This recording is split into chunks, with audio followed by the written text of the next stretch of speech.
At Arizona State University, we're bringing world-class education from our globally acclaimed faculty to you. Ranked #1 in innovation for 10 consecutive years and #2 among public universities for employability, ASU isn't just ahead of the curve, it's creating new paths to success. Earn your degree from the nation's most innovative university. Online, that's a degree better. Explore more than 300 undergraduate, graduate, and certificate programs at asuonline.asu.edu. This is Wheel Bearings. I'm Dan Roth from Forbes. I'm Sam Abu-Al-Samad from Guidehouse Insights. And I'm Rebecca Lilland from Rebecca Drives. Rebecca Drives. Too much coffee. Make an edit, you'll never hear it. All right, well, let's talk about what we've been driving. We'll start at the top of the list. Sam, although you're not alphabetically at the top of the list. well your name is. Your last name Well, is. he is, yeah. That's true. Yeah. We're doing it by last names.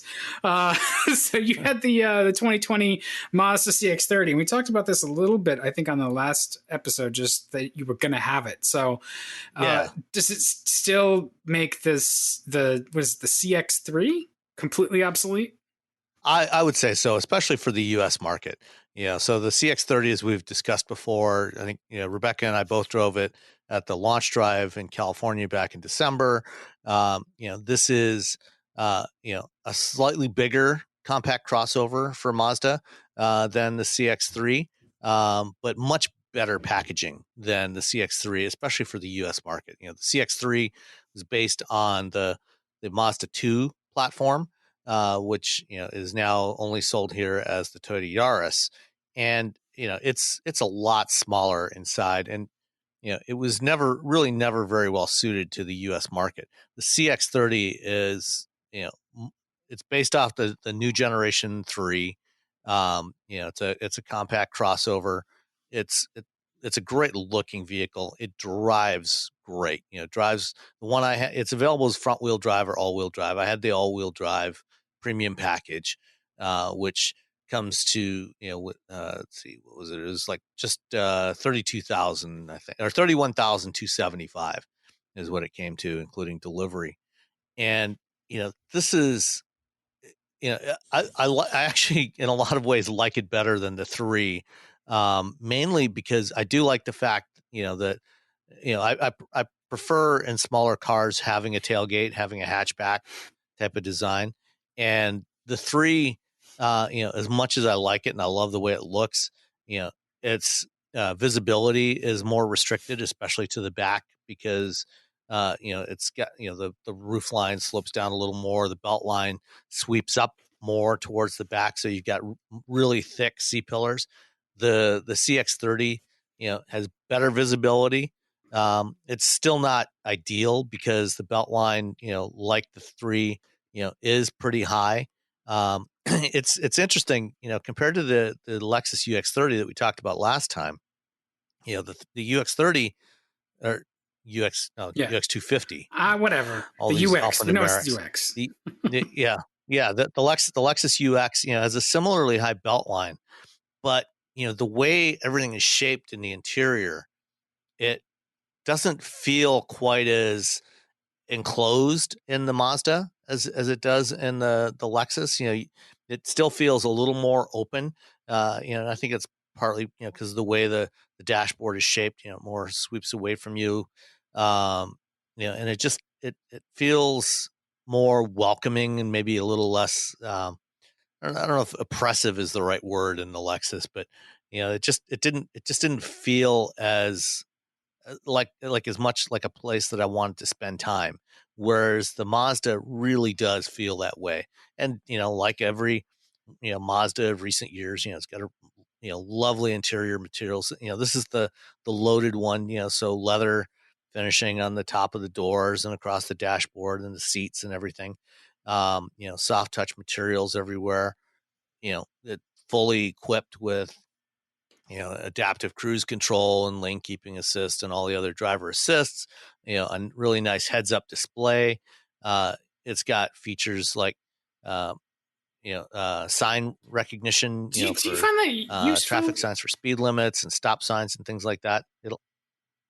For I I do like having the speed limits show up in the HUD Yes, like that. exactly. Things like stop signs, not so much. I don't find that particularly useful, but it doesn't hurt. It doesn't annoy me. you know, and so it's doing same sort of things that that the latest edition of Tesla's latest feature addition to Tesla's full self-driving is doing, recognizing traffic signals, but it doesn't respond to them. It just gives you, an alert, just to make sure that, putting it right in front of you in case you missed the sign that you just drove past, to let you know what was there. Yeah. And, I think sometimes I can't remember which car that. it was, but it would actually would set the cruise via the roadside. Yeah. Well, there's a bunch of cars that do that now. The Lincoln Corsair and Navigator do that. I think the first one I had that did that was the Mercedes E-Class, that I drove about 3 or 4 years ago up to Traverse City for the management briefing seminars. Did that? You mean it adapts the cruise control for this? Yeah, yes. The camera would read the speed limit signs and automatically adjust the cruise control set speed to the new speed limit. Yes, and they have that a lot in Germany. Like, I've done a lot of BMWs do that. Mm-hmm. It's a cool trick until it happens when it's dark and it's snowing and the car still wants to go 120 miles an hour. Well, in that scenario, that may have happened. You probably shouldn't be using cruise control anyway. It was, and for what it's worth, all these systems that I've tried, you can turn that function off, so it doesn't. You don't. Yeah. You can use cruise control and not have it reset the speed limit. And actually, last fall on the launch drive for the Corsair, a bunch of us did experience along one particular stretch on the last leg of the drive, driving towards Monterey. We got we passed one particular speed limit sign, which we all read as 65, but for some reason the camera read it as 85. And, we went past this sign, and I know Stephanie Brindley experienced this, and several other people I talked to all had this happen, where, all of a sudden the car started speeding up, and I looked at the HUD, and it was showing 80. Well, that's because they benchmarked it had Tesla. read the speed limit sign as 85. And it thought it was a fire truck. Yeah. But, so these systems aren't perfect, so you do have to keep an eye on it. But I think it can be a handy feature to just to give you a reminder what the speed limit is. So you had the CX-30, right? Yeah. Okay, so I wasn't going to talk about it this week, but I had the CX-5, which is in the middle. I actually did a little Goldilocks chart during the review on my site, shameless plug. RebeccaDrives.com. I mean, they're a big sponsor of ours. Is that the site you were referring to? That's the site, RebeccaDrives.com, all one word. Exactly. But I remember after we went to the launch, it's hard to discern the differences between the three, between the CX-3, the CX-3, the CX-30, and the CX-5. So I put together a handy dandy little chart showing like the starting price, the wheelbase, length, width, height, things like that. And so I had what would be perceived as the biggest one. Well, I think, if you drive the CX-3 and the CX-30 back to back, you can definitely tell that the CX-3 is a substantially smaller feeling car. For sure. And similarly with the CX-5, that it does feel bigger. Although in terms of the interior design and layout and everything of the CX-30 versus the CX-5, they do feel a lot closer to each other. I mean, there's definitely a very common design language there. And I think I'm fine with that because I like that design language. I love the way they feel and the way they drive. And, I think the engine that they put in this, the 2.5 liter naturally aspirated, 186 horsepower, 186 foot-pounds of torque, it feels good and strong. It's a nice 6-speed automatic, no CVT nonsense in here, so it's, it is enjoyable to drive. Yeah, no, I had a great time in the CX-5. I mean, I think it was, we've talked about this one before because I think I had it last year as well. I had the 2019. This was the 2020 in the Signature all-wheel drive, so it's fully loaded. And it was just, I mean, those things want to go fast, and they're fun to go fast. It's one of those you do have to be conscious of your speed. But so the one that I had the 2.5 liter turbo engine, 227 horsepower, the 6-speed sport mode, Sky Active. It's so nice to not have a CVT with that ring. Yeah. And this one went for $39,000 with delivery. So it was. But again, when and we've talked about the pricing of the CX-5 several times before, but the reality is that the rest of that segment is getting into that same price range as well, and I think if it came down to Ford Escape or Honda CRV, at the high end, or a RAV4, in that same price range, I personally would probably opt for the Mazda. I just like it. Yeah, well. So the other car that I had, because we've been gone a couple of weeks, the other car that I had was the Toyota RAV4 with the TRD off-road, and with all of that, because it's got a lot of special packages to it. That one goes for $41,000. A RAV4 for $41,000. So, but the number one complaint I had with the RAV4, the TRD in particular, was that it was just incredibly noisy inside. I don't know if it had to do with the roof rack, and I'm intruding on your explanation time, but it's kind of related. Well, no, it's fine. Did the TRD off road did it have like all terrain tires on it? I was looking at that, and yes, it has. So it has 18-inch. They didn't actually. It's interesting. They didn't go into too much detail on the site and nor on the sticker on the tires. I knew that they were 18-inch. They were definitely they were definitely off road, but it was not tire noise. It was like I kept trying to close windows. It was maybe it was a roof rack then. Well, because that's my first thought was that the sunroof was open, and I kept trying to close the sunroof even though it was closed. And then when I actually closed the cover of the sunroof, it got quieter. And so that makes me wonder if it was just the aero with the roof racks is, it's disturbed. Yeah, I usually have that. So we have a Yakima rack for the Jeep, and I take it off as much as possible because it just makes noise. Yeah, I felt like, I mean, that was really the only thing because otherwise otherwise it was a blast. And I loved the way it looked. But I was really, really disappointed in how noisy it was. And the Mazda, the CX-5 was not. I mean, it's a nice vehicle. It's, you definitely feel the premium part, as we've talked about before, that Mazda is concentrating on. Yeah, they're really working hard to earn the prices that they're asking for at the top trims, the Touring or the Signature. Yeah. They're nice cars and they feel nice. They're good to drive. And they have that, what is it? The G vectoring. Yeah. Whatever.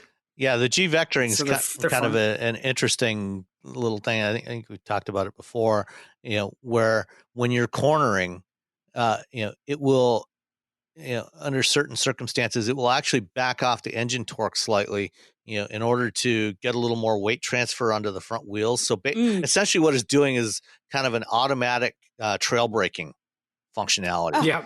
Yeah. To put a little more weight on the front wheels to get a little more grip so it'll turn in better. So, yeah, and it works. It does. It absolutely does. Yeah. No, it felt really stable. So and that's on this one too. It's on the CX-30, that feature. So I like it a lot. So yeah, I mean, we talked, over the last couple of months, as you've driven cars like the Venue and, some of the other more affordable compact crossovers, that segment, the compact crossover segment, is kind of split into two. So you've got the more affordable segment, like the Hyundai Venue and the Nissan Kicks, and then you've got this slightly more upmarket segment, that starts in that $22,000 range, which is right where the CX-30 starts. A front wheel drive base CX-30 starts at 22 grand, which is still very affordable. And this one that I had, the all-wheel drive, that's fully loaded, was just over 31 with delivery. So it's still not, it's not crazy. And when you look at what you're getting in terms of the feature set and the fit and finish and the materials of this thing compared to a lot of the competition, I would definitely choose this one over most of the competitors. In fact, I can't think of any of the competitors, in that same size class that I would choose over the CX-30. Yeah, no, it's really, they've done a really nice job, especially the technology that's available. I think it's impressive. And Yeah. 31's not bad. I mean, that's, I start to cringe when I'm getting into the high 30s and certainly low 40s. But I think the bottom line, when people are shopping in this segment, there are so many choices. It's exhausting. And I think that, people really need to shop carefully and test drive and spend time with the with the vehicles that they're looking at, because there are just so many choices out there. It's really incredible. Yeah, absolutely. The 31K gets you pretty much anything. Yeah, that's either at the high end or the low middle end. You can pick your size, pick your brand, and off you go. Yeah. Especially if you add used stuff to Oh it. gosh, if you add used, yeah. No, 30, that's a really sweet spot. You get a Ferrari for 31 grand. Be a Mondial, but that's Crazy okay. person. I'd do it. I'd totally do it. The only thing I would change, if I was buying one of these myself, is I would not go for the white that was on the one that I drove. I would go for the Soul Crystal Red, because it's just such a fantastic color, and it really shows off the shape of that sheet metal. The white looks kind of flat. You don't see the contours of that, of the work, the sculpting they did on that sheet metal with the white, but in the red, you definitely get it. Well, and my CX-5 actually had this. It had that gorgeous soul red crystal metallic, and then it had the Katura brown, where it's like the interior is both black and brown, and they did such a beautiful job with that. I mean, it really looks. I thought it looked really, really nice. I was talking to my accountant today, and he's like, "What's with the black and brown interiors on cars?" I started laughing. I said, "Do you not like it?" And he was not a fan, but I thought they did a really nice job on it. Well, that's why they offer more than one option. Exactly. That's what I told him. I said, everyone's palate is different. Yep. Well, what did he like? He just, he's my accountant. He just wants a black interior. I was hoping he'd say something other than black. Nothing, like, in my search, when I come across a car with a black interior, it's just like, it goes low on the list, because I don't like them. They look cheap. I don't like them, and they just get so hot in the summer. Yeah, I don't find that appealing, and I 100% agree, Dan. I think that they do a disservice to any kind of materials. They just cheapen it instantly. I mean, we've talked about it before. Like you sit in a black interior, and I just feel like it shows all the flaws. Yeah, that's true. Sam, what do you feel? Are you part of the black interior club? It depends. I'm not quite as offended by black interiors. I think it depends a lot on the material. Yeah, that's true. Obviously, it does have certain advantages in terms of, being less prone to showing off, some of the stains that come with wear and tear, especially if you have kids. I would certainly never get a vehicle with a white or a light colored interior. If my kids were still young, but they're grown and out of the house now, so I don't care. It's their problem now what they choose to do. But no, I don't mind black interiors, but I do like the black and brown, which is what was in the CX-30 I drove. And one of the interesting details on the CX-30, and I don't know if you remember them talking about this, Rebecca, at the launch drive. The seats, the leather on the seats is perforated. The front seats are cooled. Yes. And the inserts, you have the brown center section on the seats. But if you look in the perforations, there's actually a second layer underneath, and so you actually see like you see black under there, or under the black sections you can see brown under there. So it gives it a three-dimensional look to it, and it's not readily apparent unless you look. If you look down at the seat, and look closely, you can see it there. And so it's just a really nice little detail that doesn't jump out at you, but it's there if you look for it. Right. It's those kind of subtle nuances that make the overall experience a more premium feel.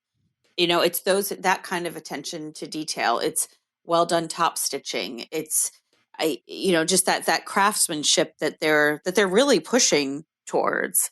And so I think it's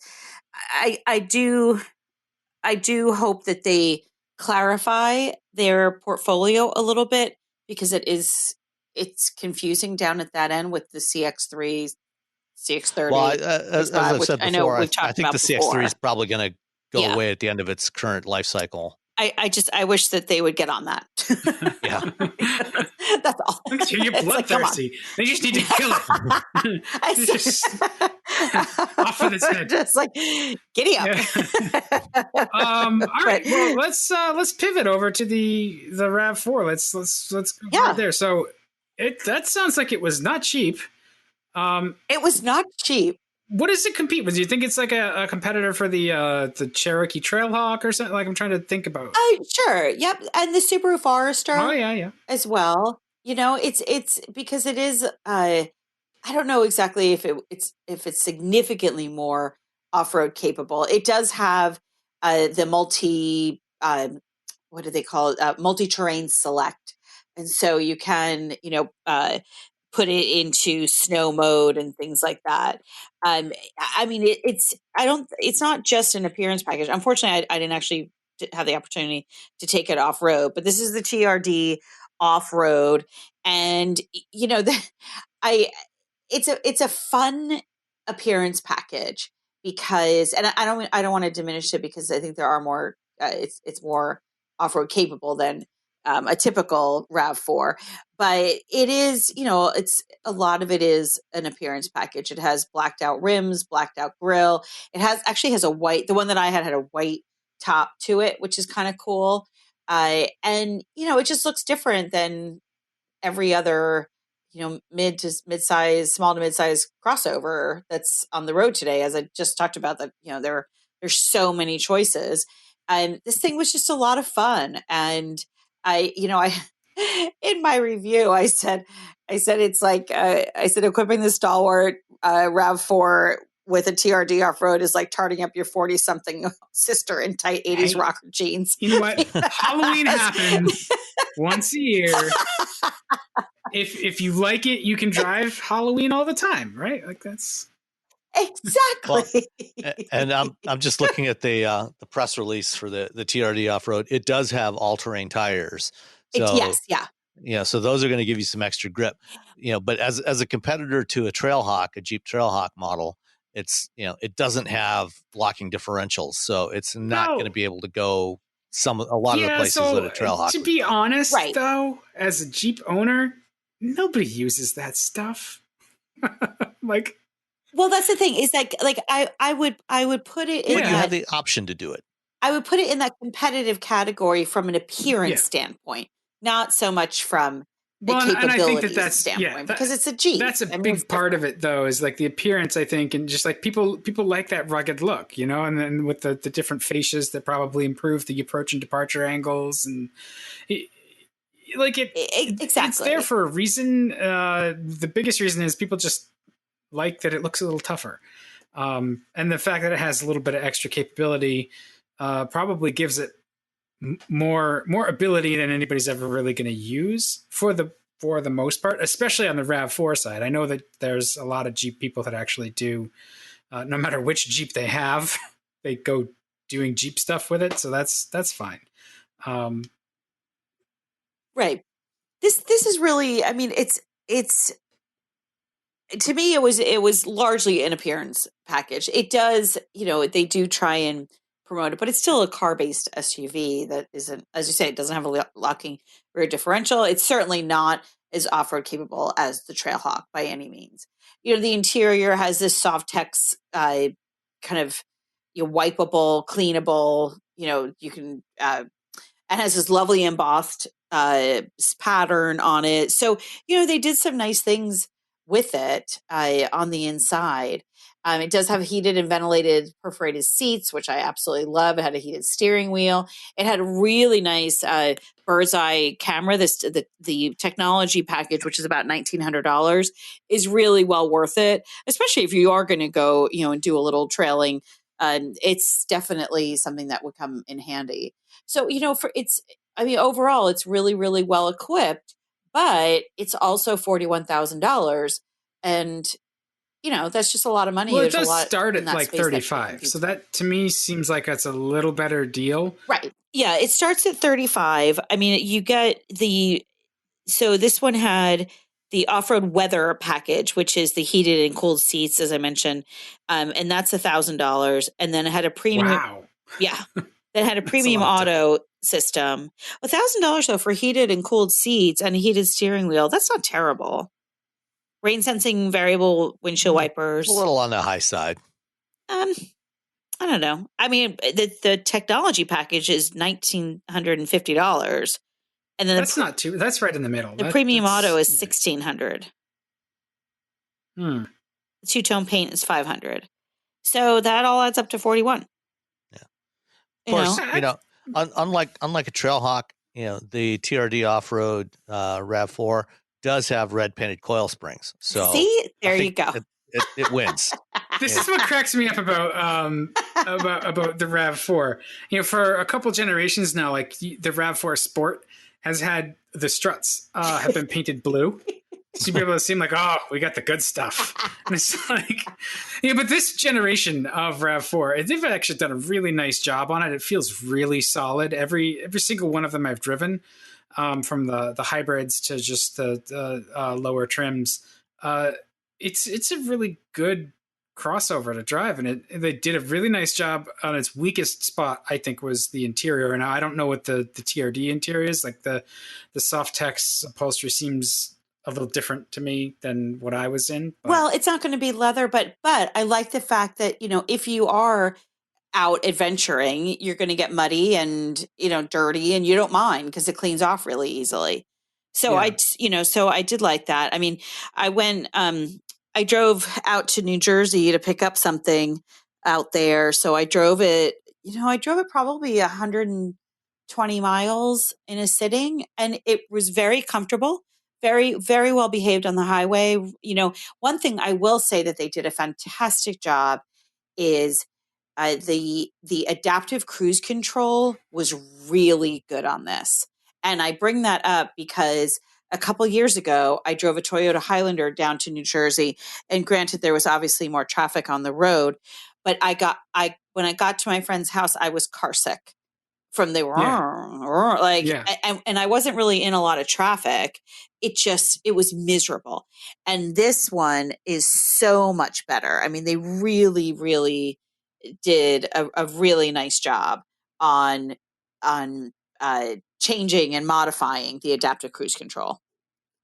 Yeah, I think that's been Toyota's MO over the last couple of years. Is everything that they've updated has been pretty solid. I know that they get treated poorly by the enthusiast opinion, but their stuff has gotten a lot better, and the RAV4 is like one of the tip of the spear. I really like this RAV4. No, I like the way it looks too. Yeah, I like the way it looks too. I do wish that they would spend a little bit more on insulation, not just because it's loud, but I mean, I ran into this with the Highlander as well. You close those doors and you can see the metal shake, like the metal wave, like it kind of, what's the word I'm looking for? Like it sort of wobbles, and it's not a nice thunk. Like I want that Yeah. to be, so that again was, and I feel like I'm whining right now, but so that was That's something her that job. it's like first world problems. Yeah. But it's those little things again, like we talked about with the Mazda, right? There's a lot of attention to detail there. And I feel like the the Toyotas, I want them to concentrate a little bit more on some of those refinements that I think they could make. Yeah. Well, I mean, you can always get the Lexus version. And Oh, well, yeah, sure. then it'll be refined.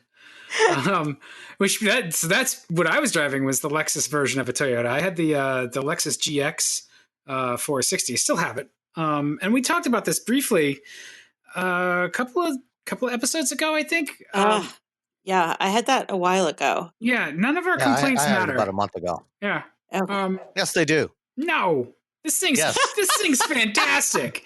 It's old as hell, and you can tell that it's old because it reminded me a lot of the Crown Victoria, where just like buttons and switches are sprinkled around in like the most nonsensical locations. Like, oh yeah, we wanted to add these features to this ancient platform, so like we just stuck the seat memory stuff on the door. Like,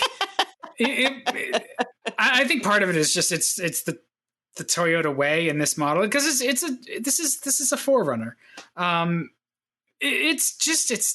It's nice. I like it.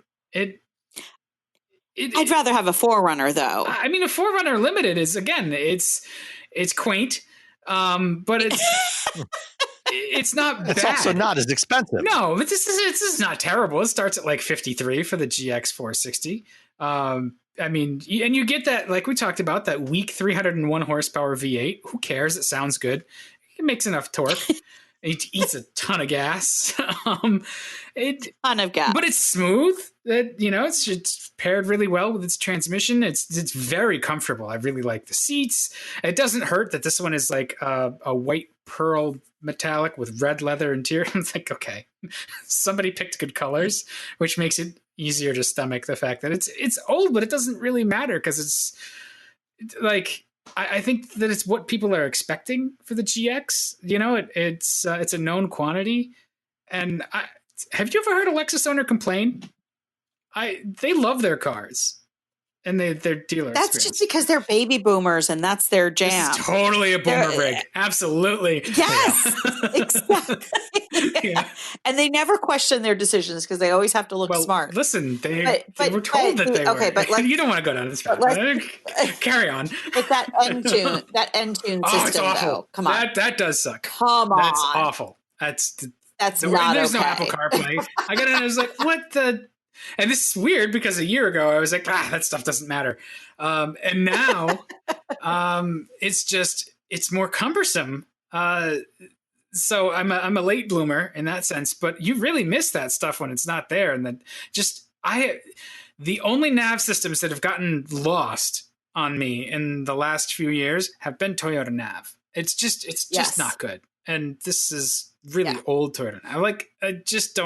I don't like the controls on the screen. And I think actually the 2024 Runner has a new version of it, doesn't it? I thought it did. I'm trying to remember now. I'm just looking at my picture too. The other thing I love about the GX 460 though is I love the swing back door. Yeah. And the fact that it's a split, the glass actually goes up. Oh, it has flappy glass? I do I do love that. And I'm torn, I wonder if we had the same one. Did you have Jersey plates? It does have Jersey plates. Yep. I don't know how many miles are on it. I mean, thank you, Toyota and Lexus. Because I'm looking at the pictures. Yeah, mine had red interior. It looks good. It's it's a gorgeous black color. Wheels. It's like this black wheels. Yeah, it's a champagne color that is to die for. It looks good in the driveway. I mean, I'll give them that. It's not a new design, and it does have that giant Lexus grille.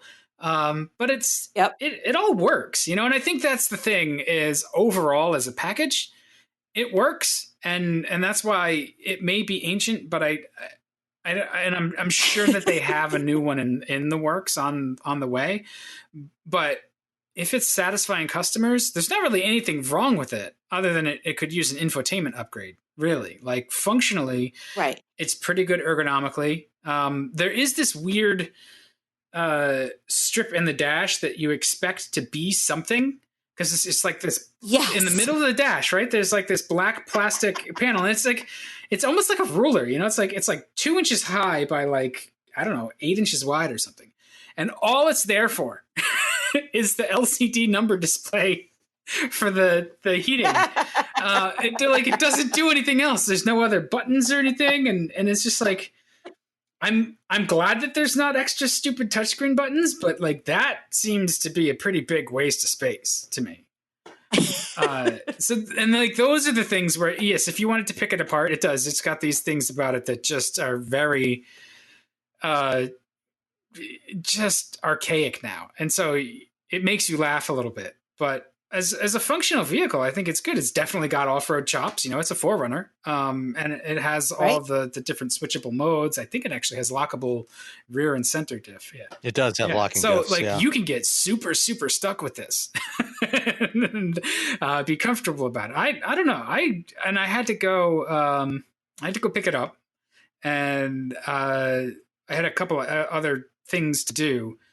So while I'm still freaked out about picking up an infection, it's a lovely car, and it's a lovely way to spend time. So I dropped the Venue off, which I liked the Venue, but I was driving this back. I was like, all right, like we'll take the back roads home instead of just getting this drive over. And I'm trying to like, I'm just appreciative that the fleets are still, available to us. So thank you, Toyota, for that. But it's For sure. It's definitely it's got a lot of character.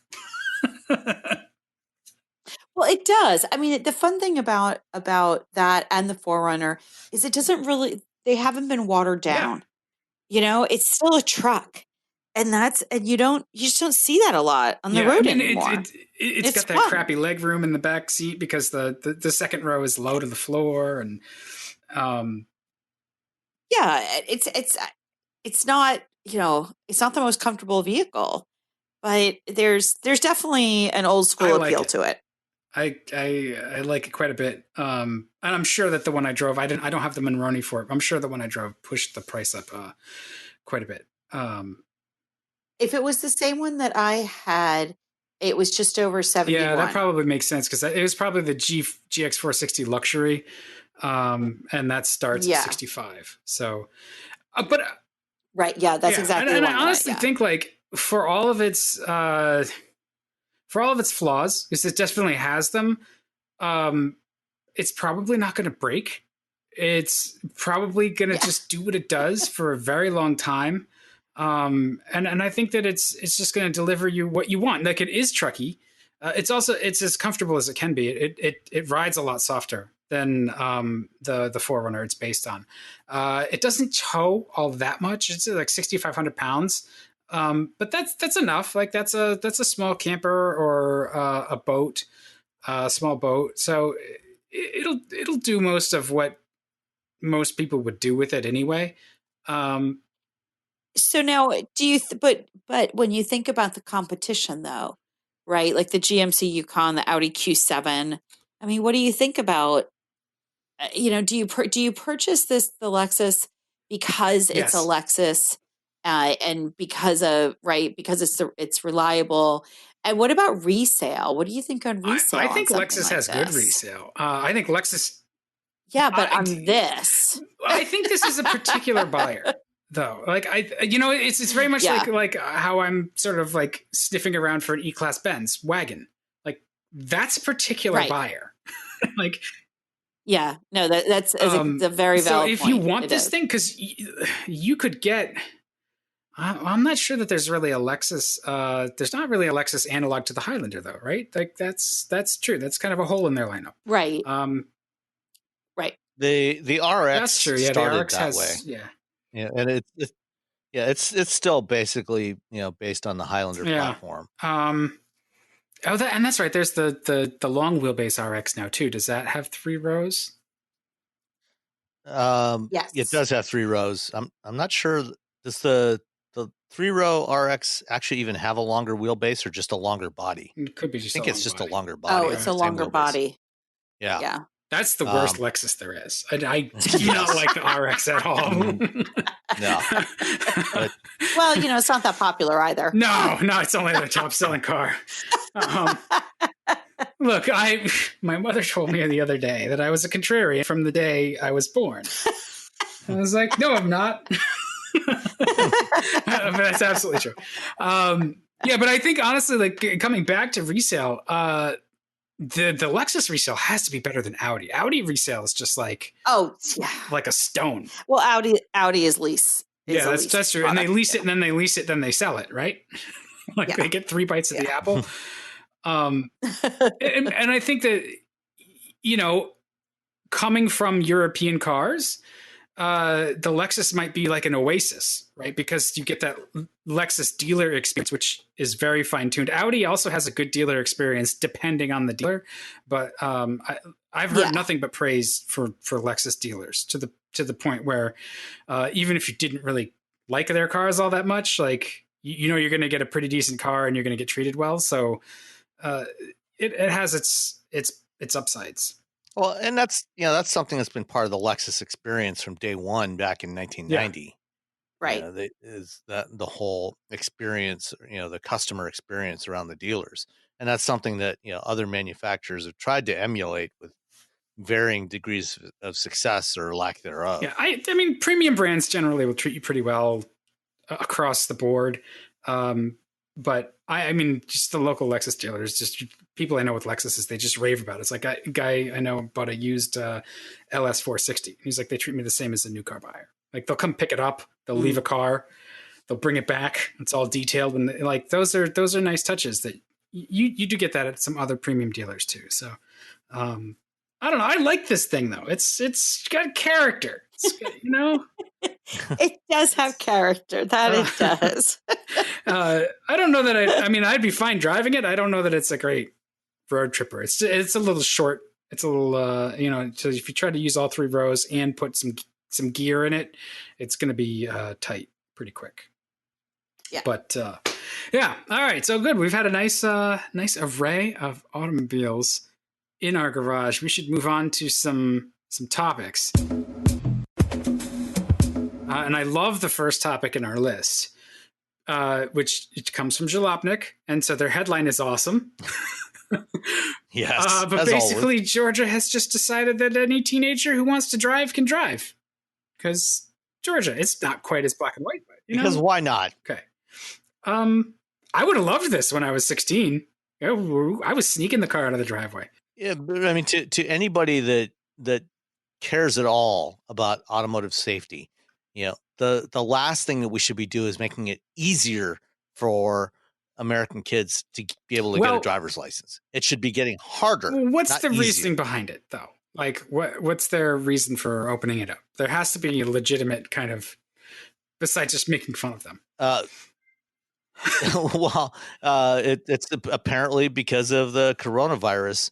The executive order issued by the governor, Brian Kemp, said effective immediately, the provision of the code requiring the Department of Driver Services to examine every applicant for a driver's license with a comprehensive on-the-road driving test.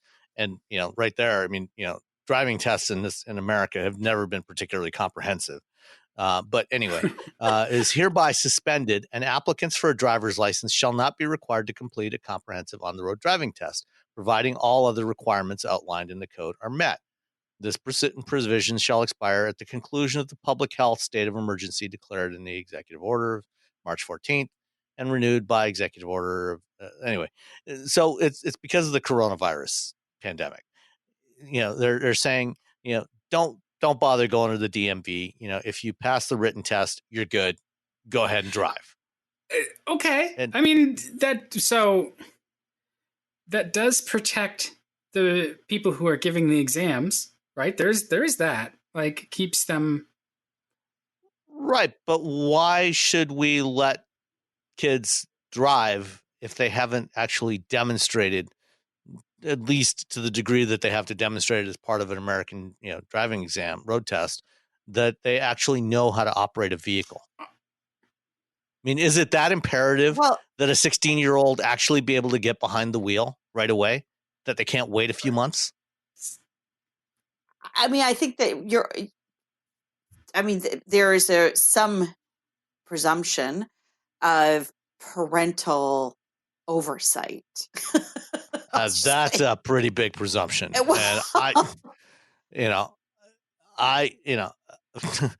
I don't think, frankly, I think it would be better if if the driving age was raised to 18. Well, yeah, that's a whole different discussion, though. Right. That's a different topic. And if anything, I mean, driver's ed, as you said, in this country is appalling and it's embarrassing. And getting a driver's license is seen as a right and not a privilege. So there's that whole other issue of just who gets to drive and when. But they do have to pass the written, which is there's a little rigor there, yeah, a positive.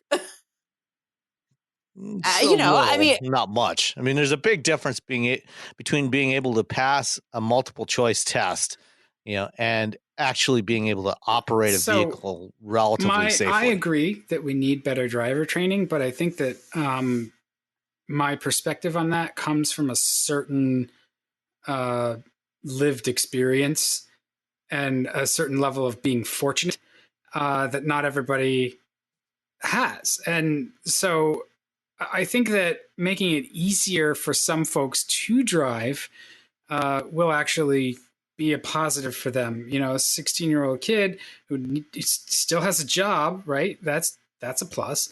Who needs to get to their job, who can't, doesn't have transit around. Georgia's not really well known for its transit. And just depending on where you are in the socioeconomic ladder, anytime we sort of crank up those restrictions, it seems like you have to be careful so that the people who lose the most aren't the people who can least afford it. And that's like, I can see like, okay, in a tough time, especially in a household that may have one or two laid off workers, if there's still somebody who's 16 who can get to a job, but for the lack of a driver's license, okay. Because I would tell you, if I was 16 and I needed money that bad, I'd drive anyway. Well, let's think about this. So, I mean, I agree with you, Dan. The other thing too is, is this that much drastically different than the fact that they said to all nursing students, right, screw it, you're good. Try not to kill people when school. Exactly. Yeah. There's been this is extreme. Like I think the Jalopnik headline makes it sound like they don't even have. They don't even have to pass the test. They don't have to pass the written test, which they do. It says so the aspiring driver's license technically still need to complete 40 hours of supervised driving. And they're saying most parents spend 5 to 6 hours at most. But I think that, we are in a crazy time of the world. And, they did say that, they graduated nurses early. So, I think it's, it's something different to, say to nurses, or even doctors for that matter, who are in their last semester, you're 4 weeks away, 6 weeks away from graduation. You're good.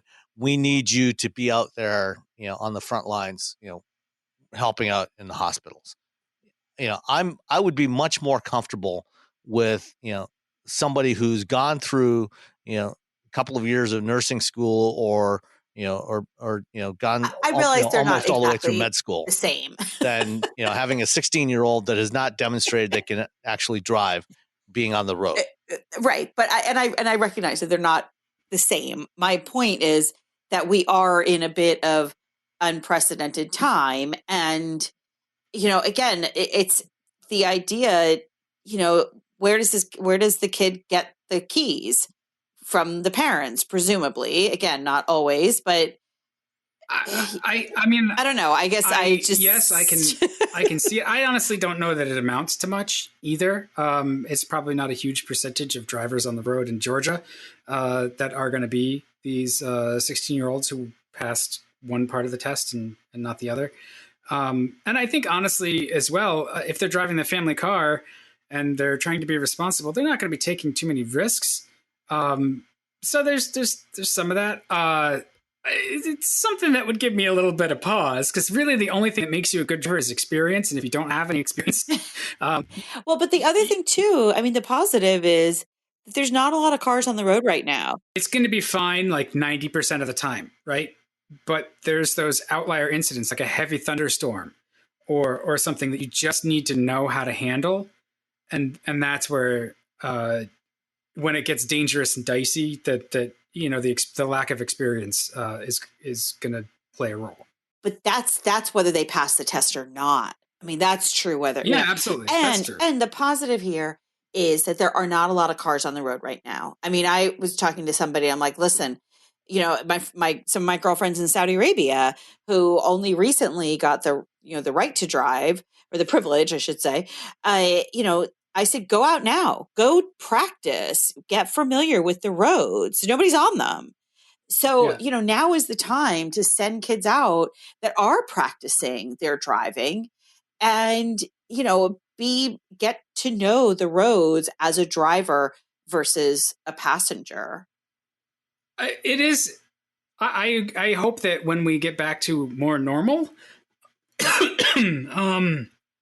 this gets lifted, and they have to go back and get a road test. But kids on farms, and if you have farm plates in certain areas, you can be 14 driving a pickup truck. Yeah, exactly. So, and it's a really varied experience. It does. It does make you a little nervous, but hey, I went through all the driver's ed and stuff, and then 2.5 months of getting my license, I crashed the car and totaled it. So wow, there's that. So it was a good time in a state park. It was awesome.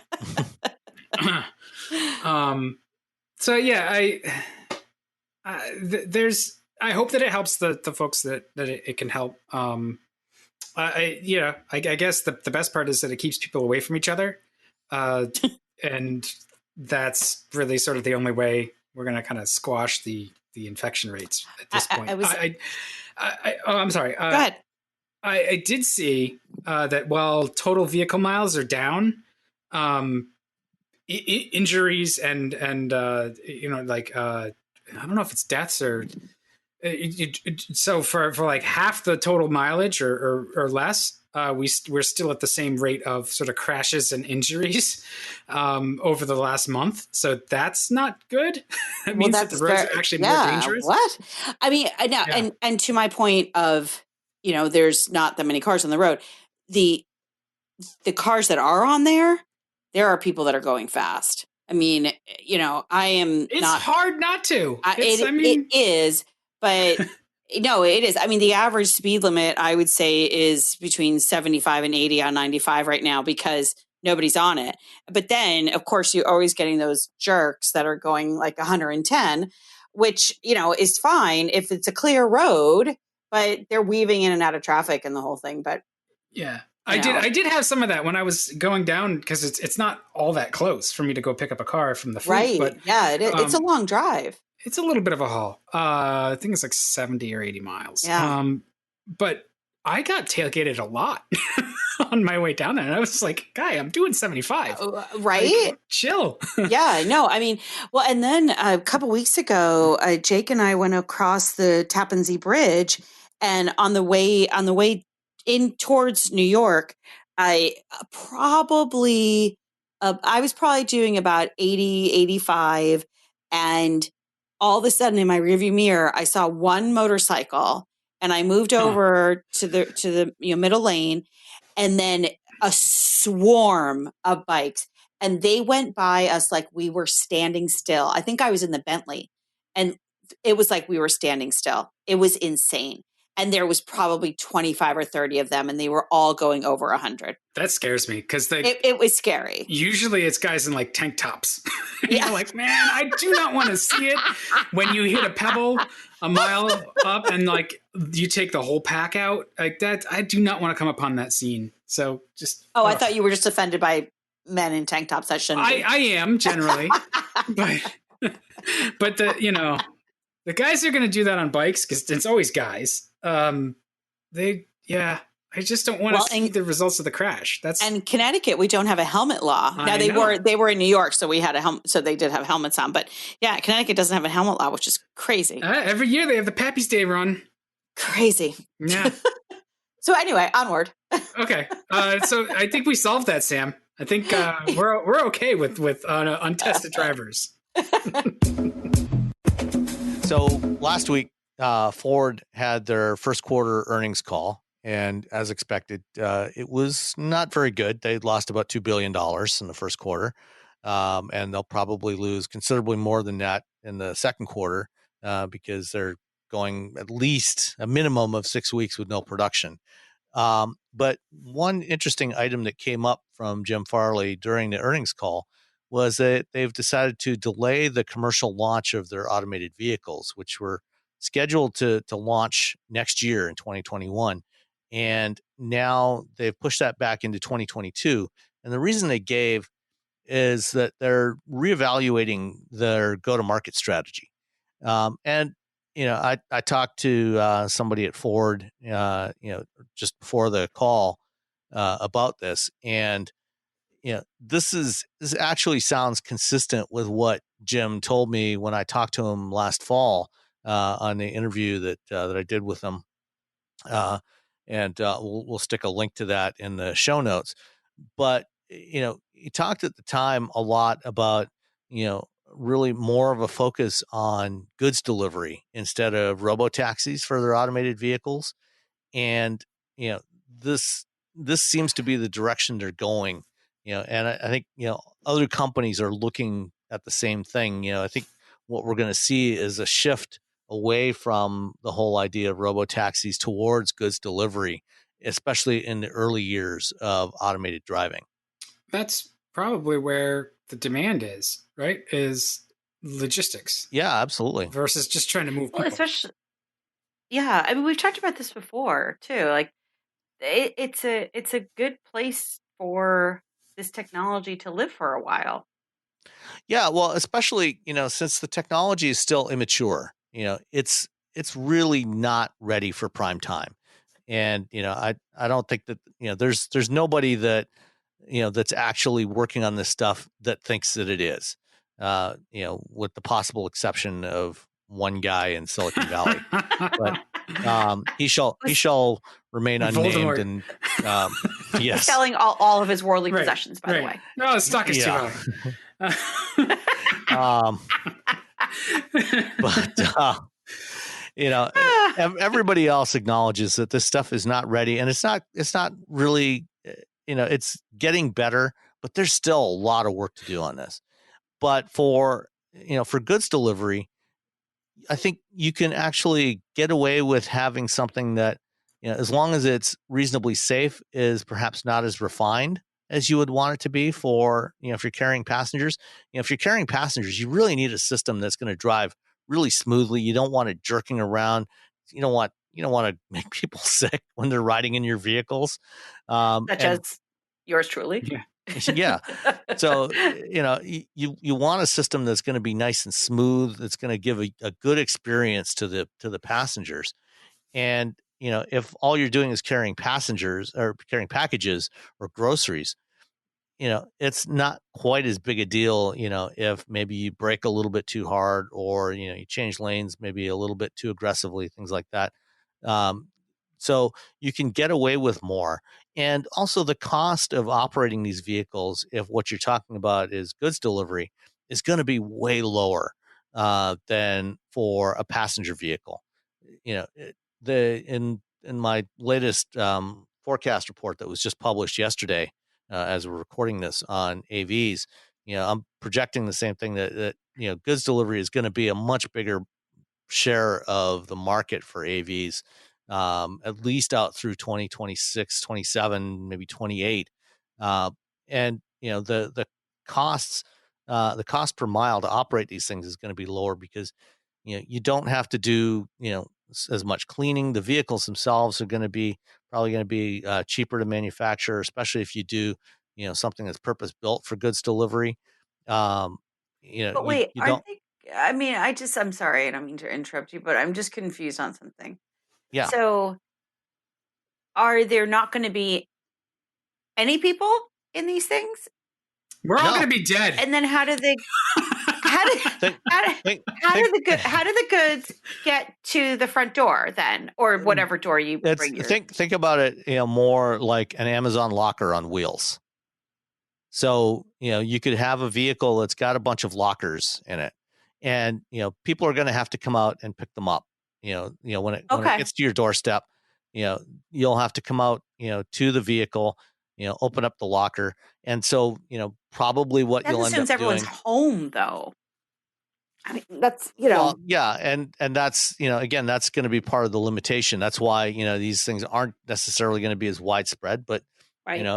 If this pandemic goes on for a while, Hey, we yeah. probably will be home. I do think though, it's a really curious shift, because up until up until about December, right? The prevailing wisdom was that Lyft and Uber were just doing fine, and they're carrying passengers, and the real way forward for those companies kind of has always been some sort of logistics use versus carrying just passengers like a taxi. Well, I was on a call yesterday morning with some people here in town in Greenwich, and they were mentioning in particular that Lyft is struggling much more than Uber, because Uber has Uber Eats, and they're getting revenue from Uber Eats, and Lyft doesn't really have anything like that. So they were talking about the profitability and comparing them, and Uber's doing, obviously everybody is doing poorly, but Uber's doing less poorly because of things like Uber Eats. That's a good point. Yeah, that's absolutely true. And going forward, after the pandemic, it's going to be interesting to see how this, what happens. But I had a call the other day with somebody from IBM, who's part of their research group there, and they over the last couple of weeks, they did a consumer survey of 14,000 Americans, to look at their attitudes towards mobility, after the pandemic. And, a lot of what they found was consistent with what our thinking has been, at my company. They found that, they asked the question, how do you expect your personal usage of the following types of mobility options will change once the current COVID-19 restrictions are lifted? Use of personal vehicle. 47% said they would use a personal vehicle more or only. 53% said they would use ride sharing or car sharing like Zipcar less or not at all. 50% said they would use ride hailing less or not at all. So there is going probably, it looks like there's going to be a significant shift away from shared mobility options, because people, it seems that they're going to be very wary about getting into a vehicle that they don't know who's been in there before them. They don't know when that vehicle was last sanitized, and they're going to feel a lot more comfortable being in their own vehicle. If they know that they're the only one that's been in there, even if they're, if they're not sick, then they're, there's nobody else that's been in there that's going to make them sick. For goods delivery, one of the things you can do with goods delivery is, if you've got, this sort of Amazon locker on wheels, you could, inside each one of those lockers, you could put a UV light on there, so that as soon as the package has been taken out, and the door's closed, it can flood the interior of that compartment with UV light and kill off anything that, any bacteria or viruses that might have gotten in there. And that can be done, in between the time it's, delivery's been made and it goes back to the depot or wherever to pick up the next set of packages. So it's actually going to be a lot easier to sanitize that type of vehicle. And you can do that, do that kind of delivery, in a really almost completely contactless way, because if you've used an Amazon locker, have you used an Amazon locker for deliveries? I haven't. I did use a locker at Home Depot, Okay. So For works, it's yeah. similar, same idea. Yeah, so it works the same way. So you get a QR code on, they email you or a barcode, Yep. on your smartphone. You scan it, you put your phone under the scanner, it reads the QR code, and pops open one of the lockers. You take Right. your package out. So you don't even, except to close it, yeah, you can do that with your elbow or something. You don't have to touch anything, and you could do the same thing with these types of vehicles. So it's going to potentially be a lot safer, in that respect. And if more people are stuck at home for an extended period of time, or if we have a transition of people working remotely, a significant portion of the population is working remotely on a permanent basis going forward, then there's going to be more use of e-commerce. So they're going to be relying on deliveries more. So, I think there's definitely going to be a lot more of a market for that type of use case for automated vehicles than there is for robo taxis, at least for the foreseeable future. Right. So I was on a call with Strategic Vision, which is Hmm. they do new car buyer surveys, and they asked people that were intending on purchasing a vehicle about changes in mobility needs that were anticipated. And to your point, just to reinforce, these are people that are actively or intending on purchasing a vehicle in the near future. They said that only 2% said that they would use ride hailing services more often after the pandemic. And only 1% said they would likely take public transportation more, whereas 77% said they expect their mobility needs to remain the same. So I think that, 1% said they would use ride hailing services less often, but I don't know, I think people are definitely going to be evaluating the cleanliness of some of these locations. Well, how do you feel when you swap your fleet vehicle? And I know that they're working very hard to sanitize all the cars that we drive, but I know that when I go down to drop one off, I make sure I spray it down so that the next guy who gets in it hopefully doesn't get anything I'm carrying. And before I get in the next one, I spray the door handles, and then I open the door, and then I spray all the stuff with cleaner and disinfectant. And so that's not necessarily practical to do on a large scale. So I understand the trepidation about transit. I think once we get on the other side of this particular pandemic, it may ease, but it's going to take a long time for people to feel comfortable, like a couple of years, I think, and that's only presuming that we eventually do get to testing and vaccination in some other ways to really keep a lid on it. So in the meantime, like all of those, like I do think that we're going to see the personal car thing sort of bounce back anyway, and Right. I don't know where that leaves like Uber and Lyft. It's like it's going to have a chilling effect, I think, on any kind of transit. And so I don't know how you encourage transit after a certain point that it's going to be necessary to get people riding again. Yeah. Um, I the, mean, I do think that, that we'll see different responses based on age as well. yeah, Y- You yeah, know, and the reality, I mean, the other day I was waiting in line to get into the grocery store, and people were getting to the grocery store in taxis, and yeah. Ubers and Lyfts. Like, it's, if you don't have a car and that's not, within your budget, you're kind of stuck, unfortunately. I mean, that's, and I think if anything, we may see more migration towards, the changes in materials that are used, and antibacterial Yeah, that's true. fabric or Yeah. things like that, and to Sam's point, I think that then we can see more of a divide between the commercial space and the resident or the personal ownership space for vehicles. But I think that this idea of delivery, a lot of people had never used Fresh Direct or Peapod or things like that, Yeah. and you figure out really quickly that it may actually be worth the expense. If it saves you time and money and keeps you out of the grocery store. Yeah, and that's like what we've been doing is just we go to the grocery store and they'll bring them out to us. They'll deliver your order to the car, and then we've ordered some with like Target and stuff through Shipt and just it's expensive though, so not everybody can do it. Yeah, exactly. I mean, that's the thing, is that it is expensive, and but these are some of the modifications that we need, that we're going to be seeing. I do think, and we had a question about this for that relates to the topic.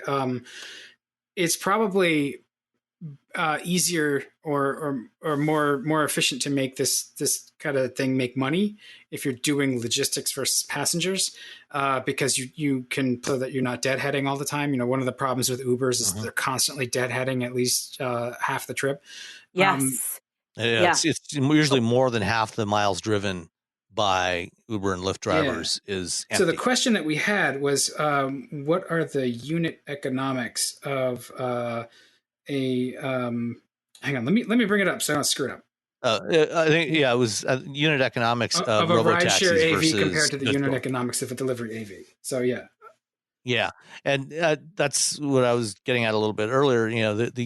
For a delivery vehicle, it should be significantly lower cost per mile because, as you said, it's less predictable with a robotaxi. You kind of have to have the vehicles out there. There's some degree of predictability, in terms of the traffic patterns of, when people are moving around, but there's always going to be some uncertainty. Whereas with a delivery vehicle, even when there isn't necessarily demand, you can have it at the warehouse or the store or wherever, ready to go when needed. So at least it's not, racking up empty miles. And, depending on the type of vehicle it is, the type of application, if you had something that had, let's say 8 to 10 lockers in it, you could send the vehicle out, and have it do 10 deliveries on a single trip, and set up that route, so that you minimize those deadhead miles. So the last part of the distance from that last delivery until it returns to the warehouse or wherever it's got to go for its next pickup, is kept to a minimum. So it's an easier problem to optimize for deliveries than it is for a robotaxi application. So, the cost per mile is probably going to be about maybe 2/3 to even half of what it's going to be for deliveries. And, it's probably, in the early years, it's probably going to be, well over $2.50 a mile for robotaxis versus, somewhere in the $1.50 to $1.75 per mile range to start with for deliveries. And it might even be less than that for deliveries. So I think deliveries are much more likely to get to a point of profitability much sooner, and also be more affordable for the users than robotaxis. Oh, go ahead, Rebecca. Oh, I'm sorry. Well, we could also, get to the point where people actually have almost like a mailbox. You have like a receptacle that the locker actually comes out of the van and just drops it. Like containerized shipping. Yeah. Right. Yes. Right. And you've got this little box at your house, and your stuff goes in there, and it's climate controlled, and everything's good. In that case, then you can actually have basically 24-hour delivery almost. Yeah. Right. You could do that. That's more complicated to do that because, where are you going to put that receptacle? Is it going to be out by the curb? Is it going to be by your door? Well, right, exactly. And depending on where you live, that might be more challenging. Certainly, if you're living in a multi-unit dwelling in an apartment building or something, that's going to be more challenging. But coming out to get the delivery isn't really viable for a lot of people either. I think it's less of a challenge than actually going to the store. If all you have to do is go outside. The timing of it, though. I mean, I can barely coordinate a car delivery every week. There are limitations to it, and this is why it's not going to be anywhere near universal in the early years of this stuff. It's still going to be very limited applications. My new forecast, I'm only projecting about 300,000 automated vehicles in 2025, as opposed to several million that were being projected a couple of years ago in that time frame. So my forecast doesn't get into the millions until towards the 28, 29 time frame.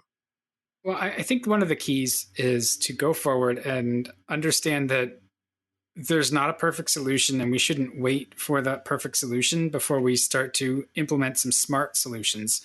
And I hope this really kills Uber and Lyft's passenger thing dead. I know that sounds harsh, but you think about highway volume, right? They haven't done anything but make it worse because the best highways carry what, I don't know, 5,000-6,000 cars per hour, maybe.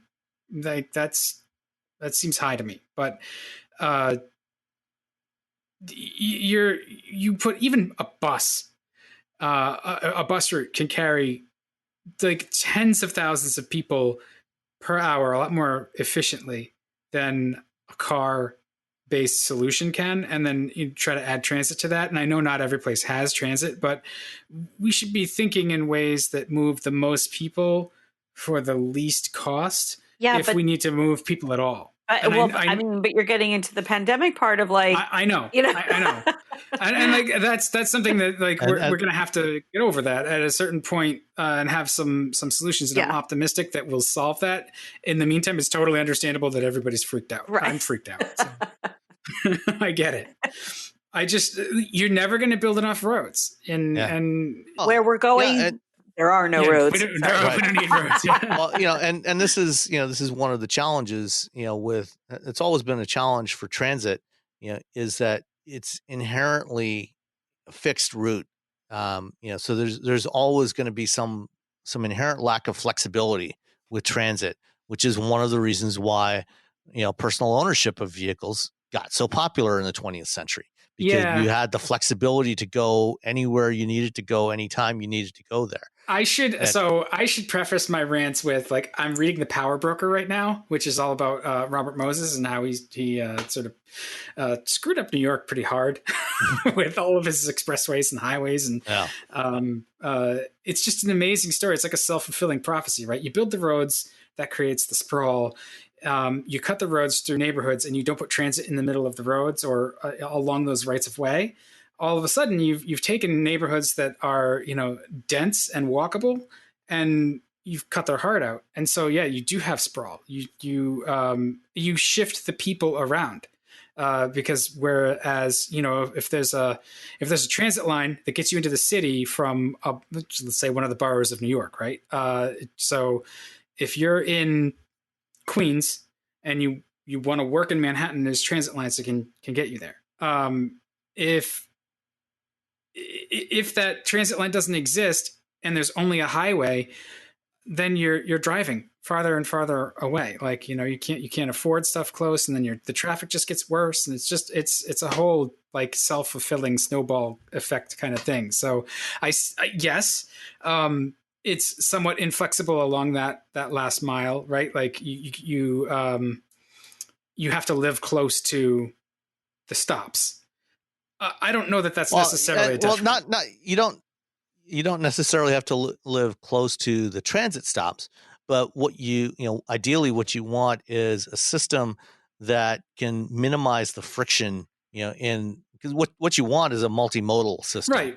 And a system that can minimize the friction in between those modes.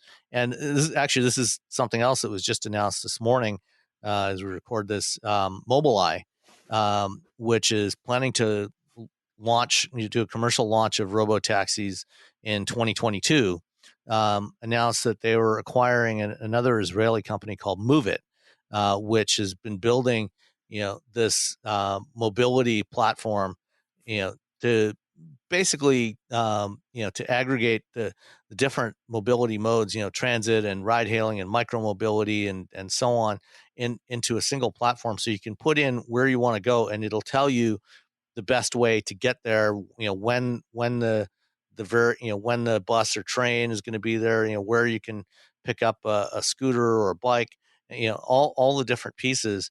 And they want to integrate that with what Mobileye is doing with the robo taxis and make it, part of this larger ecosystem to keep that friction to a minimum for people, so that they will be more likely to use that, to avoid using their personal vehicles for an entire, to go to the final destination. Yeah. You can maybe use it, for that first part, to get you to a train station, and then take the train or a subway or a bus, into the city, and then take a scooter, the last mile, or whatever modes you happen to choose and whatever is available in a given city. Yeah, I would. I mean, I live on a transit line. I live on a commuter rail line. The problem is, like you're talking about friction. Like, I could even walk there. I'm like a mile and a half or 2 miles from my house to the station, and then from there, I've got to take commuter rail, and then I've got to switch to like the local Boston subway, and they're not exactly the same thing. I got to pay fare on both. So it's like all of a sudden, it's economically, the car is so much cheaper. It's just I pay in time versus actually, and it's I wouldn't get there any faster either. So I hope well, there's the element of convenience too. Yeah. I mean, it's not just, I know like in the city in New York, I would see people would come off the train from Connecticut, and then there's the whole city bike thing, like all those rental bikes just lined up, and it's actually it's people are so funny. They sort of sometimes there's no bikes, and so there's like it's unmarked, but everybody knows where you're supposed to stand for the next bike. Huh. And and as the next bike comes in, the person returns the bike close to where the line begins, and then somebody else takes it and goes off with it. But it's that before, I don't know what that person was doing before to get to their office.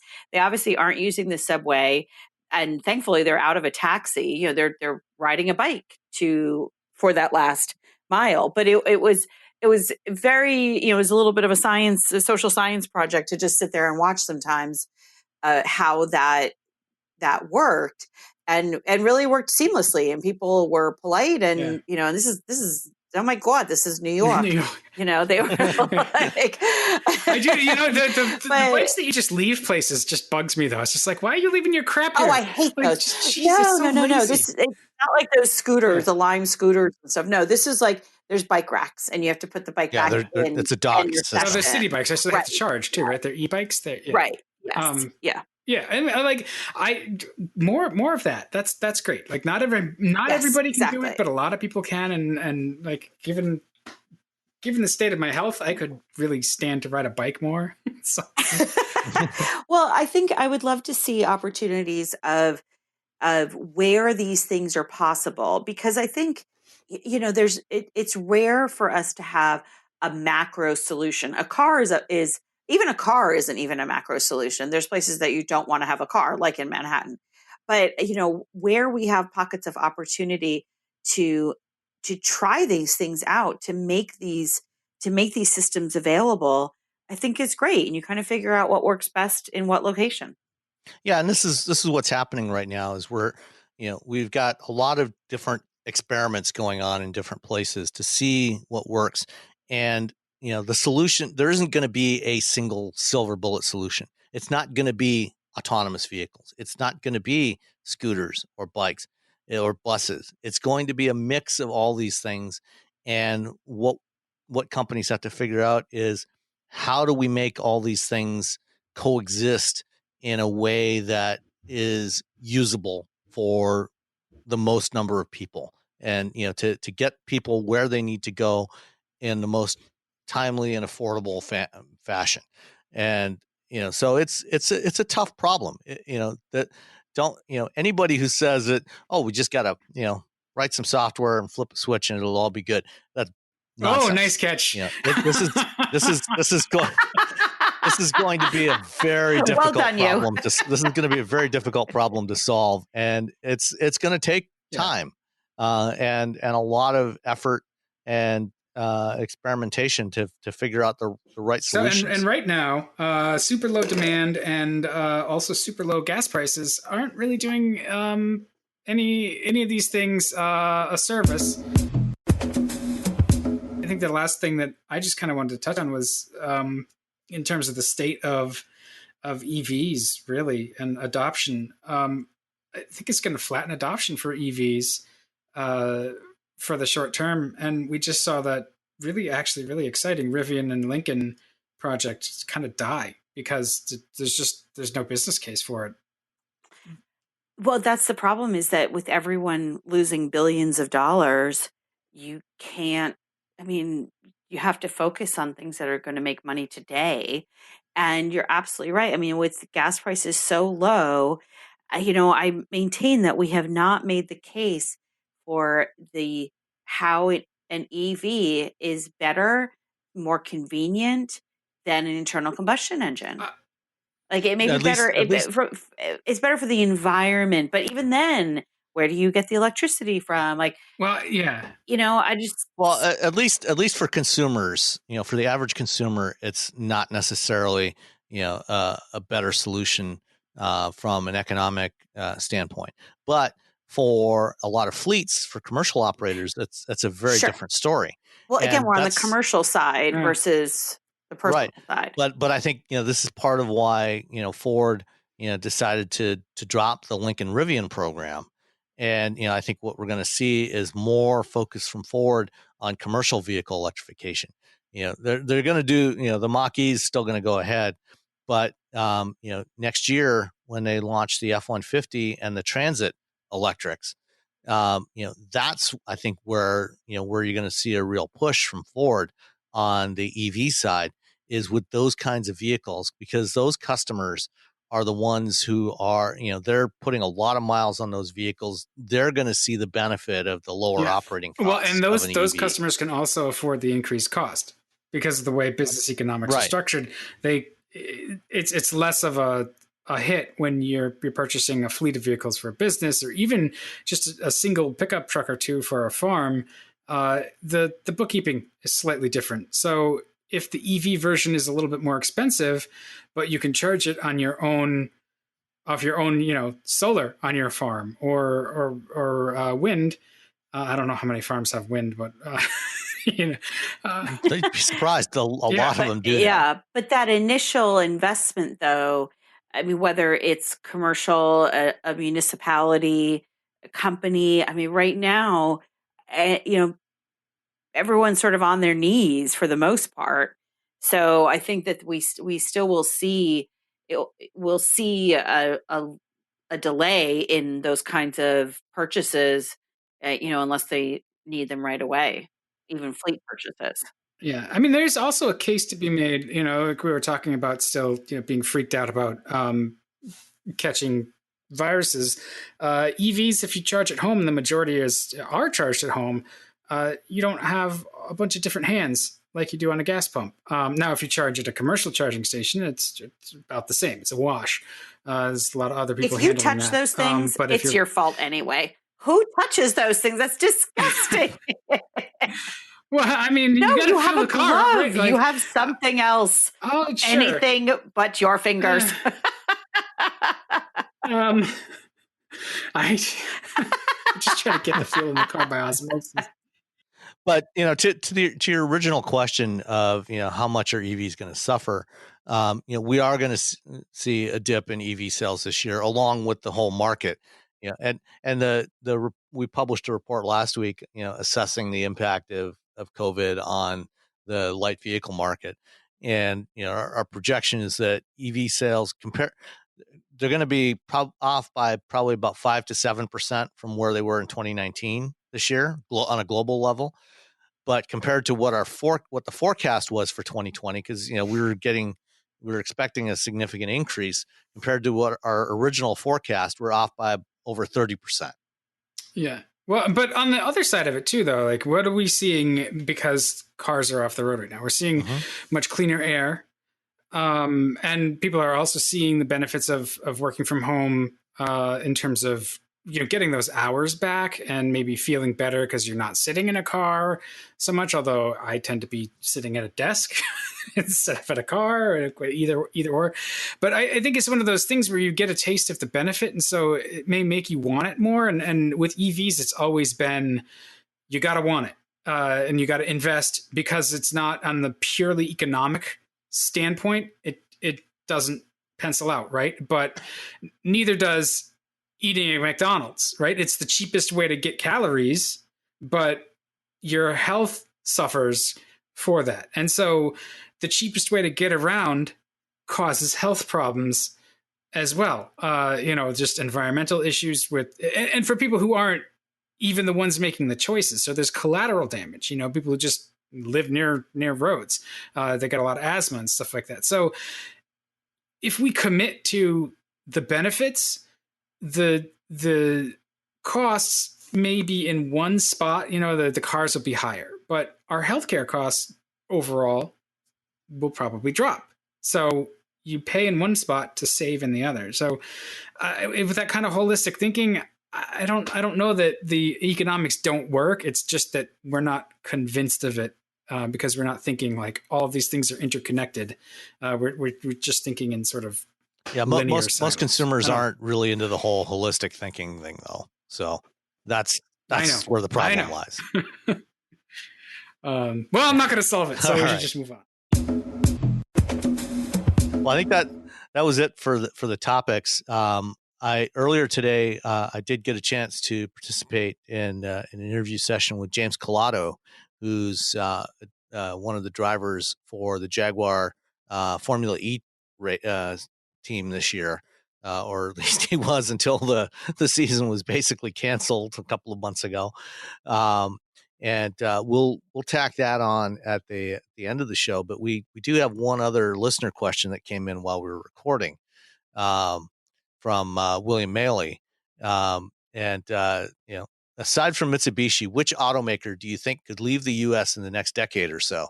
And this is kind of a follow-on from the Zoom conversation a couple of weeks ago. So who do you think besides Mitsubishi is going to get killed in the near term?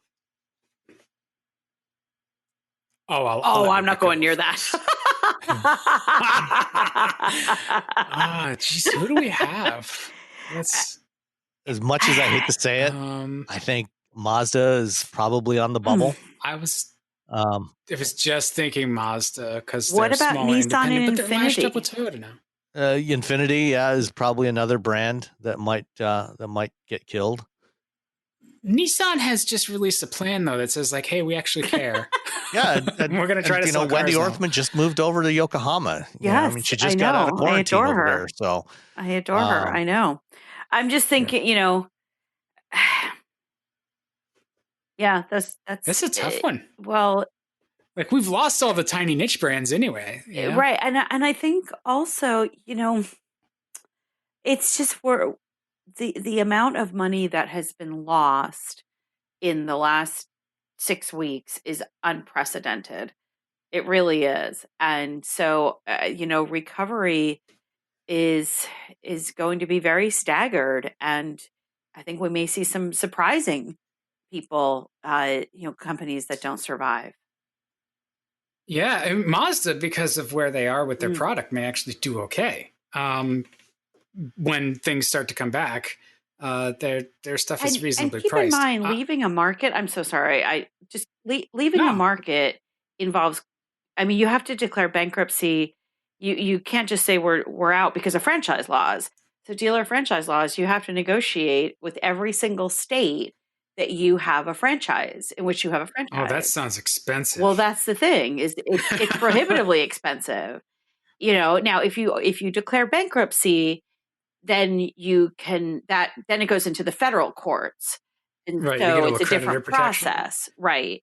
But, you can't just say, hey, I'm out. That's as a manufacturer, that's just not, it's not something you can do. I think we're more likely than Mitsubishi or Mazda. We're more likely to see premium brands, really small premium brands that are here, decide that it's just not worth it. And I'm mostly thinking of Lotus. I don't know how profitable they are in the U.S. I'm hoping that they are. I really like their cars. Well, I think the chances of that are pretty slim. yeah. Of them leaving or being profitable. Being profitable. That's something they've struggled with their entire history. So yeah, that's true. I just like if things are gonna be flat, there's still going to be demand for the high end stuff, but there's a lot of choices, and so I just don't know if they get squeezed out. They're really nichey, and they don't have the cachet of a Lamborghini or a Ferrari, and they don't cost like it. But even like a high end Audi, like same. But same kind yeah, but do they have a lot of capital costs? I mean, they don't have a widespread dealer network, That's supporting things like that. Maybe they're only in New York and LA and Miami or something like that. You know what I mean? Like then they just really limit their exposure rather than leave altogether. Because the US is such a big market for super exotics. It's usually the number one market. So now China may be the number one market now, but historically Yeah. the US was the number one market for those types of vehicles. Yeah, I don't know. This is a tough question. Damn.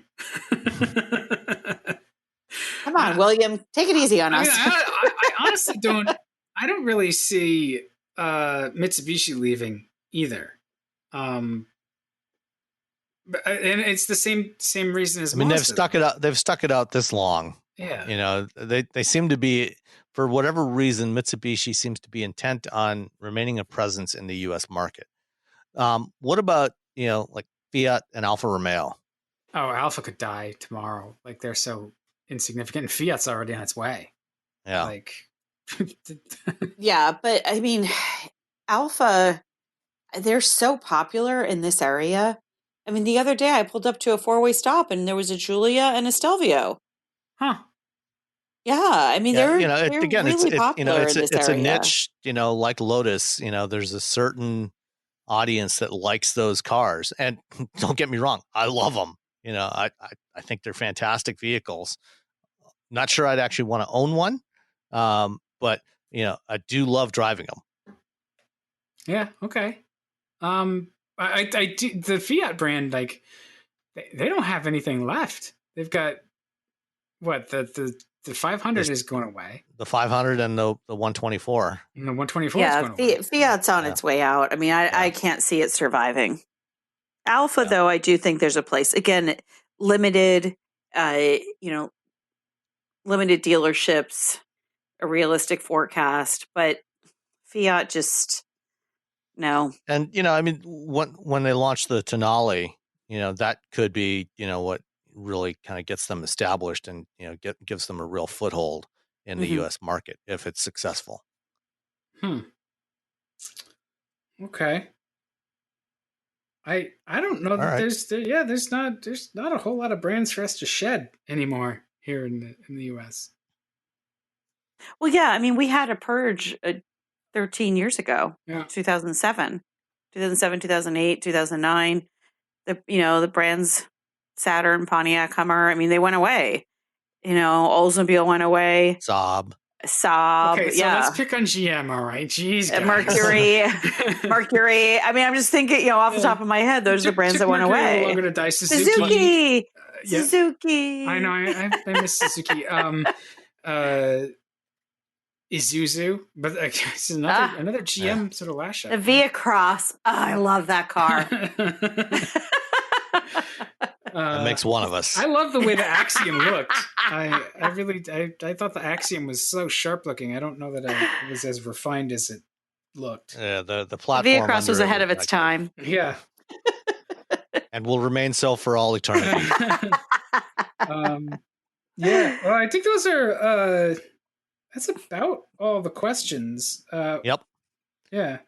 Cool. All right. Well, let's wrap it up then. Thanks everybody for listening. Don't forget to give us a rating somewhere if you're so inclined. It always helps to hopefully help us get a little more exposure. And Yeah, we need to Let's, do another Zoom soon too. By the way, like that's. We Yeah. do. Let's do that in a Yes. couple- let's My do that in a friend couple of Kristen weeks. asked specifically. I mean, I So yeah, trimmed my beard and everything. Orange beard. I showered. Oh wow! Yeah,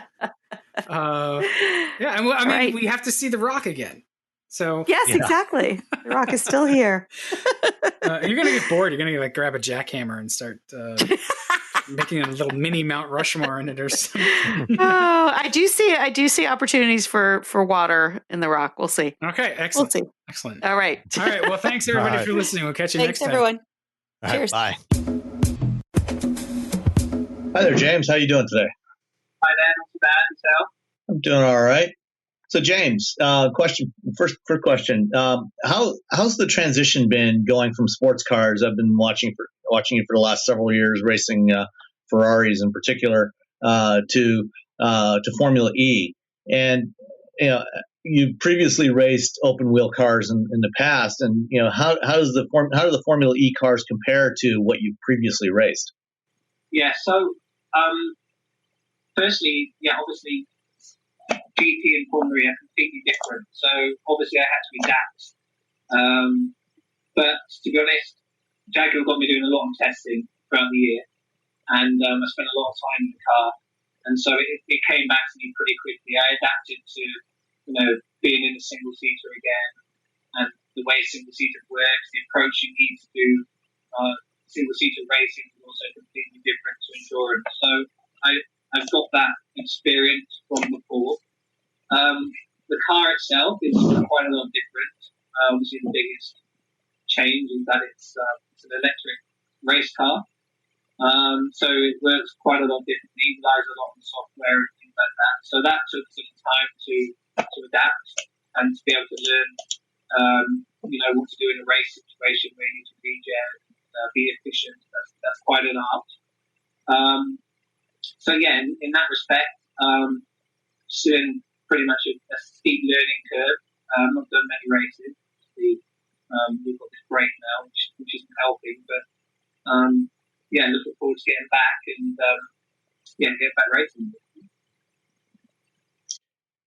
The Formula E cars, compared to the open wheelers that you've run previously, and I'm sure maybe even relative to the GTEs, and you can maybe answer this, are relatively low downforce cars.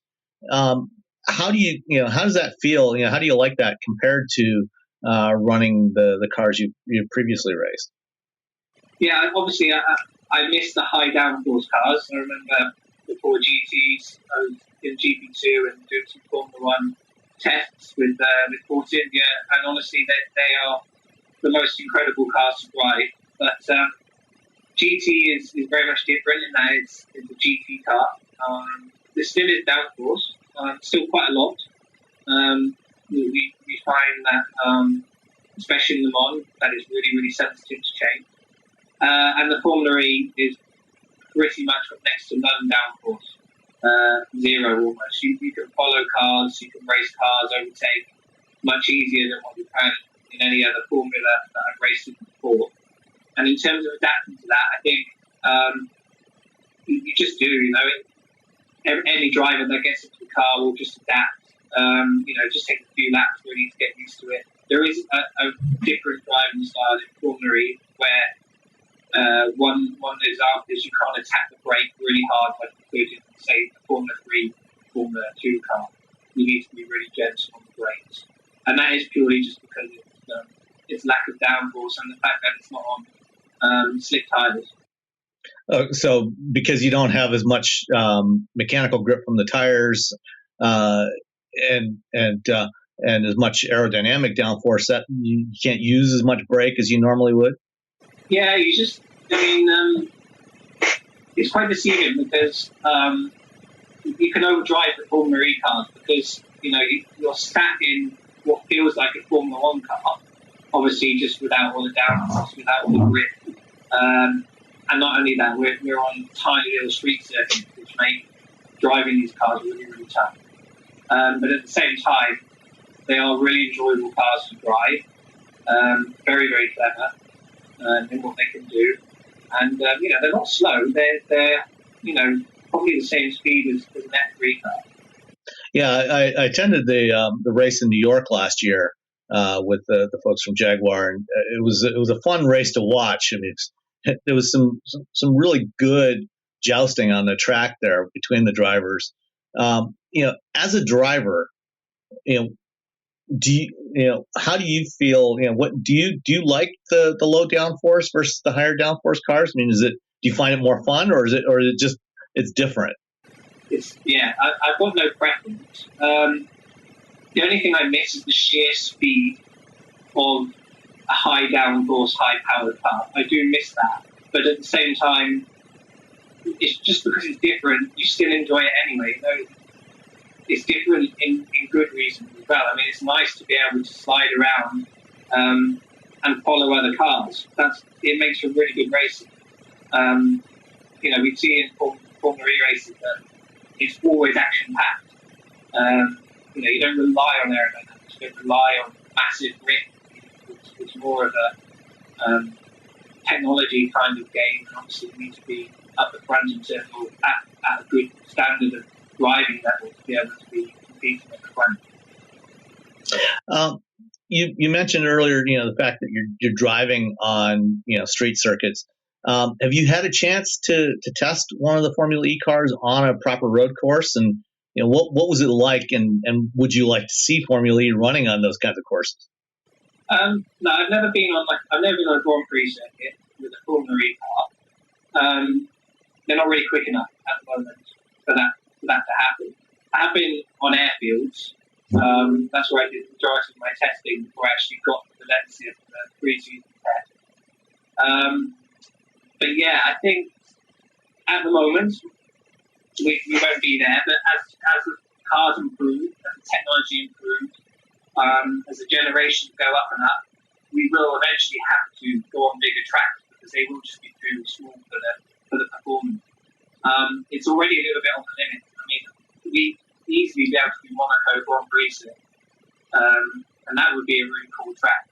And I just see the future of Formula E getting better and better, and I think there will be changes going forward. Driving an electric car, I don't know if you have you driven any other hybrid race cars, and would you like to try electric racing in other formats besides something like Formula E, like an electric GT car or something else?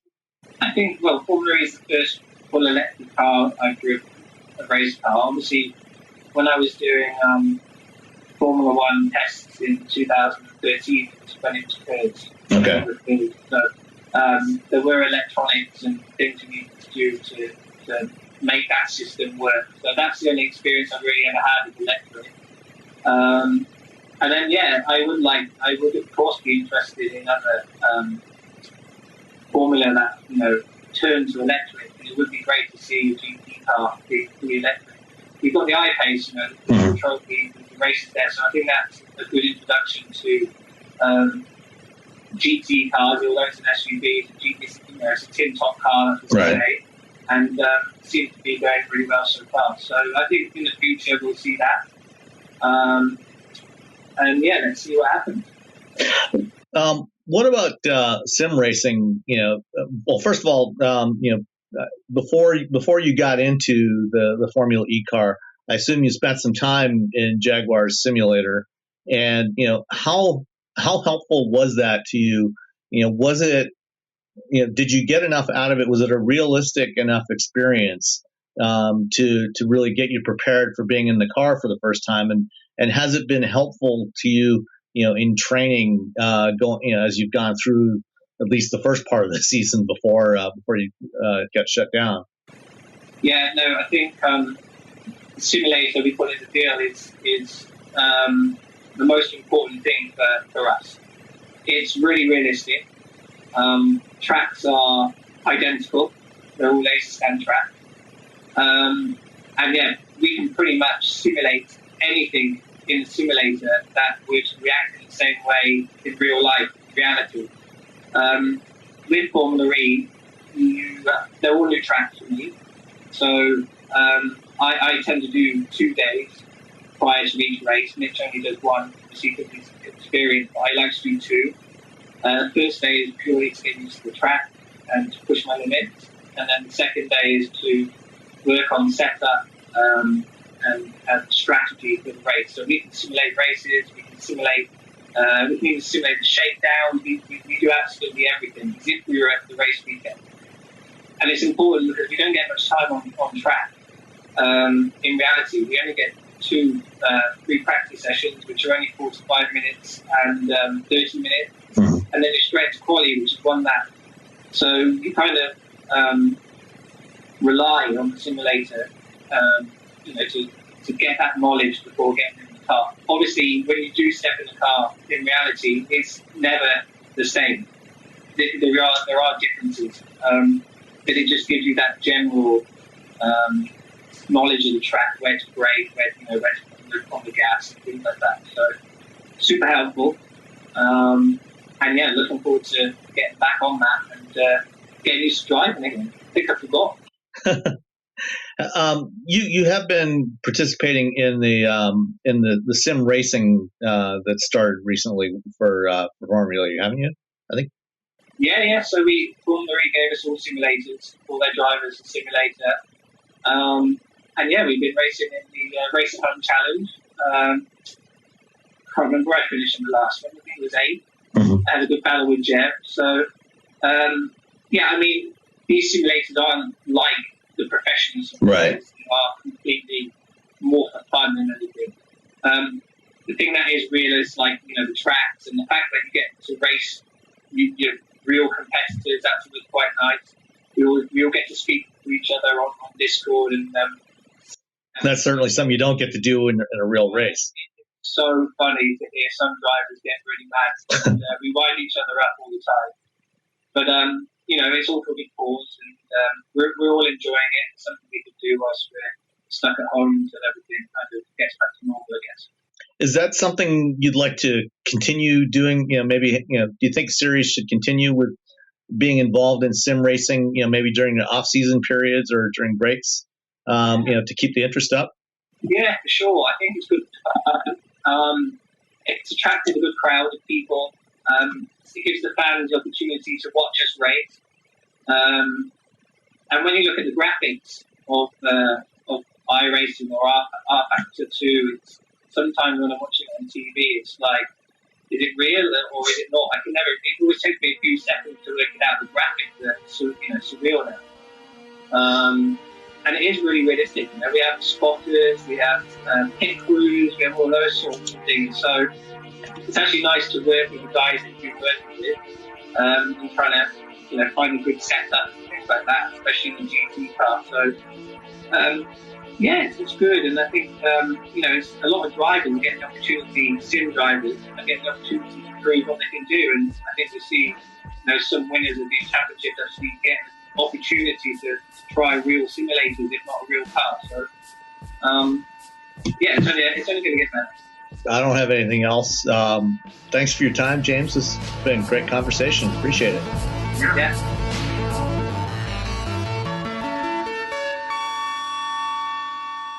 At Arizona State University, we're bringing world-class education from our globally acclaimed faculty to you.